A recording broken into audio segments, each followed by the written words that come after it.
going on, golf fans? It's your boy Gsluke with our round 4 prop and betting stream for the Fedex St Jude Championship. Gonna go over everything you need for tomorrow, including stat averages, a weather report, and some exposure on Underdog and PrizePicks to give you a game plan for tomorrow and an idea of where some of my money will be going. But any sort of bets or process-based questions that you've got, feel free to hit me up in the chat. Looks like we got rushing yard down there, also Siwa as well. So hopefully you're having a fantastic day. And let's get after it for tomorrow. So we're gonna keep this one quick. I'm not really feeling the best tonight, so just gonna keep this one probably like 5 to 10 minutes. Let's go through the averages first. So first off, we have the Fedex St Jude at the top, which played a little bit harder than today, so or than the day before, I should say. So minus 0.68 for the field average. Birdie average was 3.66. Bogey or worse average 2.63 per round, and then the fairway average did go up a little bit. So while this top 3 averages got a little bit harder, the fairway average went up to 8.88 per round. Green average, though, just like the top 3 averages, did get a little bit harder. In fact, went from about 10.8 per round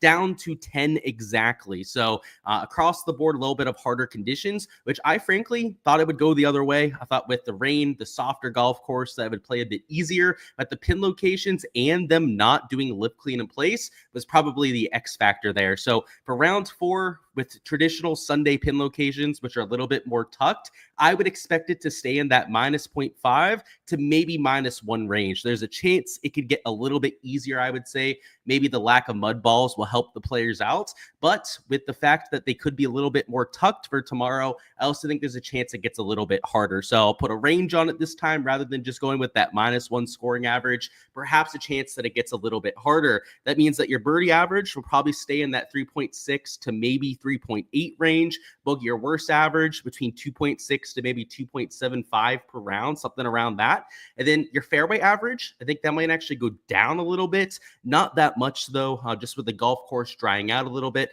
And then your green average, I would have to say that that one has a chance to go up a little bit, just as it was closer to 10.75 the first few days. But something in the 10.25 to 10.5 range is probably what we should expect for Sunday. So there's no live golf board posted yet, which is a little bit unfortunate. So we're just going to focus on the Fedex St Jude. So with terms of the weather, we'll take a look at that for tomorrow. It looks very similar to what we had for round 3. So if we go to the HRRR, which is the best model that we have on here, it's in the 6 to 10 mile an hour range. It was a little bit more significant towards the first half of the day, so maybe overall slightly less wind to contend with, but it is going to be a little bit firmer out there, which could cause, for some more misses when it comes to fairways, maybe even more misses when it comes to hitting into greens, which is why I have the scoring average staying about the same. So weather really not that big of a factor when it comes to breaking down this slate, and we're not going to go through pin locations, just as like I said, I want to keep this one a lot quicker because of how I'm feeling,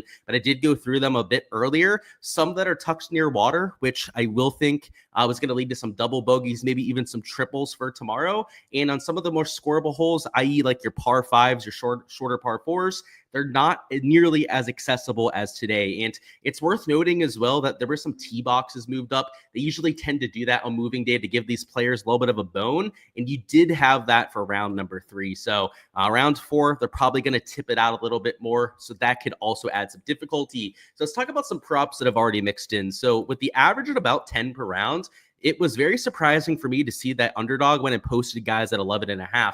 In fact, they had almost the entire board at that number, and a lot of guys that were average to even below average green players at 11.5 greens, which if the average is only 10 per round, that's a whole 1.5 lower. There's going to be some obvious value to be had. And while there's been a few bumps ever since I posted them on my Patreon page, which you would expect on some of the ones that were maybe slightly better line value, there's still a lot of that haven't moved at this point. So let me actually just go through, see exactly which ones are still available at the same line. And we're going to make a 3-leg slip here on Underdog, not only getting some correlation between the props that we're taking, but we're also going to be able to get a pretty respectable payout in the process as well. So let's go with the Keegan Bradley under on greens. He's been losing strokes on approach the entire week. We're going to go with an under on Justin Thomas. Also has the morning tee time because he hasn't been playing the best. Losing strokes on approach over the first 54 holes. Worth noting that Keegan is like number 90 something on tour with green regulation percentage, I believe like in the mid 90s. Justin Thomas is about that same sort of range. So, compared to your PGA Tour average, the entire tour, that is right about the middle. So they're, tour average players. But in a field like this, which is the top 70 after the regular season, the world's best players, they're average to below average when it comes to hitting greens regulation. So if they're average, maybe even a little bit worse than that, how the hell are they a whole 1.5 greens higher than the average? Just makes no sense to me. So that is why I went out there and mixed in these kind of leans. Let's throw in, we could go, let's just do Matt Fitzpatrick as the last one. There were a few others at 11.5 that we could have mixed in as well, but that's another one that I've already played. He's also close to that 90 mark when it comes to hitting greens regulation, and for the week has been pretty sour in the category. So those are 3 unders. If you mix them, you get over a 5x payout, which is very respectable given that there's direct correlation between these 3 players. And I think that they're at least 0.5 to 1 green too high, if not a whole green and a half, like you have compared to that average. So that's the idea with those 3, a little bit of a line value that you can mix in. And something to note from this, and this is more process-based than anything, but if you're going to take 3 fades together on a slip, you definitely want to do it on the underdog side. If you do it with a prop category like we have here, you still get over a 5x payout. On a site like PrizePicks, you'd only get 4.25x. So just make sure you're doing line shopping and you enter the right type of slip on the right type of website. And next, we're going to go to the PrizePicks side. I'm going to give you guys a 3-leg over here as well. So first off, we're going to take an over on Scotty Scheffler pars, and this will kind of hammer something home. The Sunday pins, because they're more tucked, means that Scotty's going to have to be conservative. And I know he's starting to chase down Tommy Fleetwood, but he's still going to have to avoid those double bogeys if he wants any chance of doing so. And Scotty Scheffler, we know, will aim at the middle of greens when they're tucked towards a really troublesome spot, and then just try and get down for 2 and a par. So at 10.5 pars, he was juiced minus 130 for his over on books. So that's not really the reason I took it, but it was nice to see that as some confirmation bias that there might be a little bit of line value on that spot. And it also lines up with the Sunday pins narrative. So I took that. I also went to birdies or better, and I took an under on Matt McNeely birdies. He's at 4.5 on books, and he's minus 135 for the under. Once again, a little bit of nice confirmation bias to see that kind of value in that direction. But he's like number 90 on tour at making birdies. He's in that 90 to 100 range in birdie or better percentage. The average today, just to remind ourselves, was 3.66 per round. I think there's a chance it goes up to like 3.75, maybe 4 birdies per round is probably as far as I would push it for that field average. And that would be like a best case scenario. Let's say if it's about 4 birdies per round, somebody like Matt McNeely, who's an average player on tour making birdies, remember, this field's not your average tour event. This is the best players that you have on the PGA Tour. He's average to below average in the category. How the hell is he almost an entire birdie higher than today's average? It just makes no sense. So kind of like some of the other props we've mixed in, I thought that was a no-brainer. And then also I took the over on Tommy Fleetwood fairways. So that's here at the 9 mark. He's a player that is well above average on tour in the category. And the average today was 8.88. So if I'm going to take a positive stance play, I'm going to do it in the one category that actually improved for round 3, and that was these fairways. And if he's somebody that's well above average in the category, then it makes perfect sense for him to be at 9. And the X factor is if you take a look at his stats for this week, he's at 88% of his fairways, and he's by far number 1 in the field. So he clearly likes it around this course. He likes the looks off the tee. And if you take a look at his success at this golf course in the past, he's had some of the best accuracy stats out of anyone in this field. So I like that with the push equity, just a little bit better than that field average. And the beauty of doing so is that we get a 6x payout because we add in that positive stance play. And, let's assume that he took the under, right? Just to show you what the payout would be, it'd only be 5.25x, which is almost the exact same as the payout that we're getting for 3 full fades on Underdog. And rather than a correlated slip, right, this is like 2 fades and then 1 neutral play with the pars, right? The pars isn't like a positive or a negative stance play.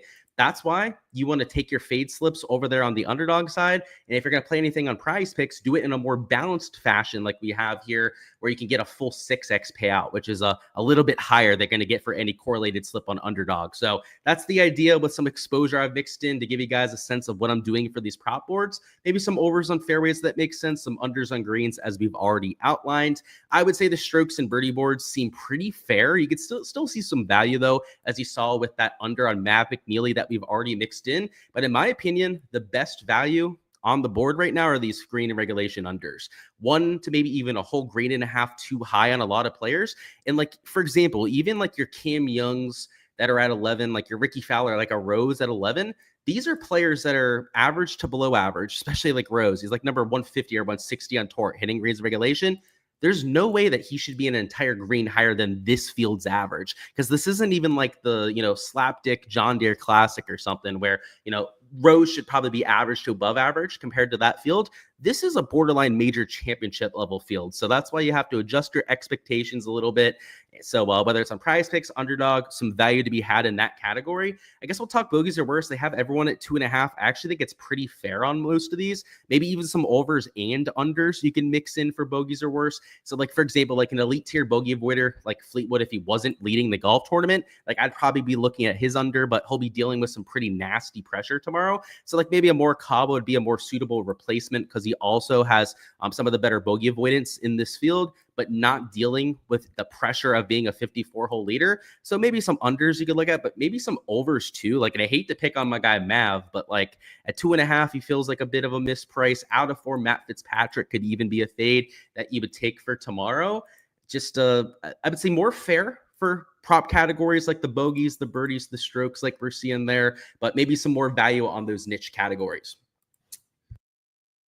I thought I was going to sneeze there. I didn't want to sneeze into the mic. But yeah, it doesn't look like we have anything for Live Golf yet. I was seeing if they posted anything or for the Euro Golf yet. So yeah, I'm just going to keep it there for the PGA side. But that's all I've got, guys. Going to cut it off at this point. Like I said, going to keep it to about 10 minutes. I'll see if there's any questions that you guys have about specific props. Let's see. You're looking at a Vegas for an under at 69. I don't know if I could get behind that, man. I think the average would be about minus 0.5 to -1. So probably not my favorite. He said, Scotty doesn't let anyone get a chance. Yeah, it feels that way, huh?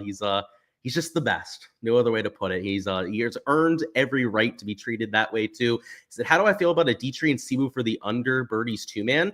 Oh, under birdies 2-man, not my favorite golf kid, just because you're getting like a 2.5x payout for that. So like maybe you took like a fade out of those two and mixed it in with something else for a more respectable payout. It could make sense. But 2.5x, just to remind you, right? That's not like a plus 250 parlay. That's a plus 150 parlay on one of those sports books. And, you know, anytime you're taking like a 2-leg parlay on like Hard Rock Bet, DraftKings, those sort of sites, you've got to be taking like a minus 200 and a minus 150 together to only be getting plus 150 for a 2-leg parlay. So it's just not worth it payout wise. So I would stay away from that one, man. You're looking at Novak under 69. Yeah, I could get a little bit more behind that one than the Vegas question we had before, but I don't think it's going to play as easy as at least it did for round 2. Looking at the Bud over 4 birdies, yeah, I can't do it, man. And, you know, I kind of mentioned it with the Matt McNeely stuff. The average was 3.66 per round. A guy like Novak's average at best in this kind of field. So if anything, I actually think the value is in the opposite direction. You're looking at Colin for the under on strokes and maybe the Cantlay rivals, fewer than Tommy. Yeah, the under on the rivals maybe makes a little bit more sense. I thought the rivals were all pretty 50-50s to me, so I'm staying away from all of those. I don't think there was any value, at least for what I was seeing. And then the Colin under in strokes, he's at 68.5.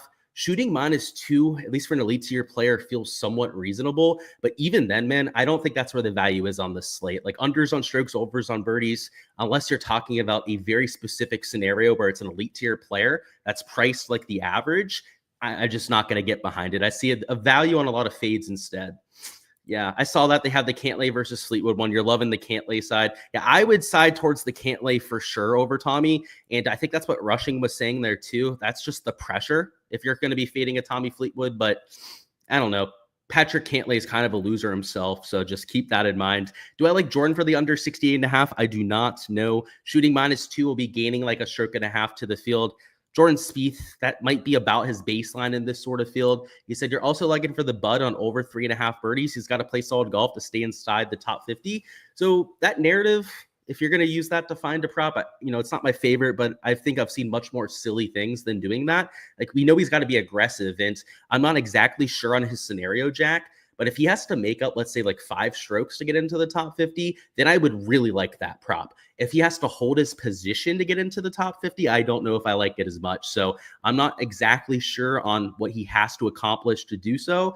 But that probably dictates on whether I think the narrative hurts him or helps him. Because, you know, let's assume that he has to hold position, then I don't know if he's going to be aggressive, right? Whereas in the other scenario, it probably works in your favor there. He said, you're going to tail the Fleetwood 9.5 plus money on Underdog. Yeah, I'm okay with it at plus money. You know, that 0.5 is nice, especially with that push equity on PrizePicks. But as long as you're getting something respectable, like maybe like plus 110, plus 120, I could see doing that.